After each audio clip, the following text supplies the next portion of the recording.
বঙ্গবন্ধু শেখ মুজিবুর রহমান বাংলাদেশের মাটিতে পা দিয়ে সেই গণবিপ্লব, সেই মুক্তিযুদ্ধের স্বপ্নকে নস্যাৎ করে দিয়েছিল। তখন সচেতন মানুষ বলেছিল, মুক্তিযোদ্ধারা বলেছিল, এটা বেহাত বিপ্লব। ৭১-এর বেহাত বিপ্লব হয়েছে লক্ষ লক্ষ শহীদ হওয়ার পরেও।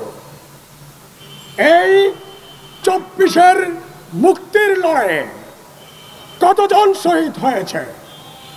ধরেন ২০০০, ধরেন ৩০০০।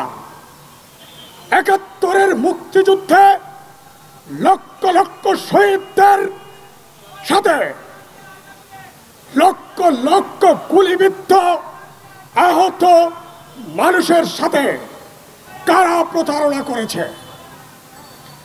বঙ্গবন্ধু শেখ মুজিবুর রহমান মাওলানা ভাসানীর কথা শুনে নাই, তাজউদ্দিনের কথা শুনে নাই, মনি সিংহের কথা শুনে নাই, এবং যারা এই ৭১-এর গণযুদ্ধে, স্বাধীনতা যুদ্ধে বা মুক্তিযুদ্ধে রক্ত দিয়েছে, স্বাধীনতার পরিকল্পনা করেছে, স্বাধীনতা বাস্তবায়ন করেছে, সেই তাজউদ্দিন, সিরাজুল আলম খান, মাওলানা ভাসানীর কথা না শোনার মধ্য দিয়ে শেখ মুজিবুর রহমান বেহাত বিপ্লব সম্পন্ন করেছিল।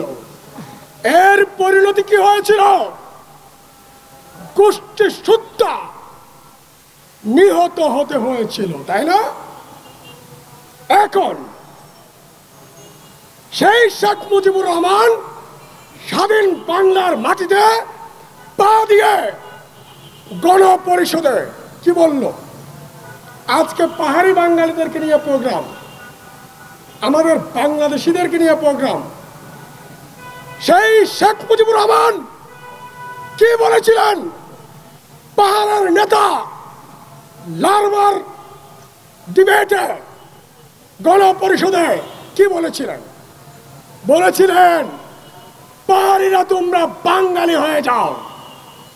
এই যে গাঁজাখুরি চিন্তা, এক জাতিকে আরেক জাতিতে রূপান্তরের চিন্তা, এর ফল পাহাড় অশান্ত, এর ফল পাহাড়ি বাঙালি বিরোধের সৃষ্টি। আচ্ছা, একটা কথা বলি, আপনার বাপের বিটা, আপনার দাদার বিটা কেউ এসে দখল করে নিল, আপনি কি খালি হাতে থাকবেন?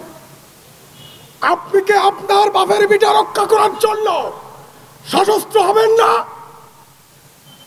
সেই বাপের পিটা কেড়ে নিয়েছিল পাকিস্তানিরা এবং আওয়ামী লীগের প্রথম সরকার।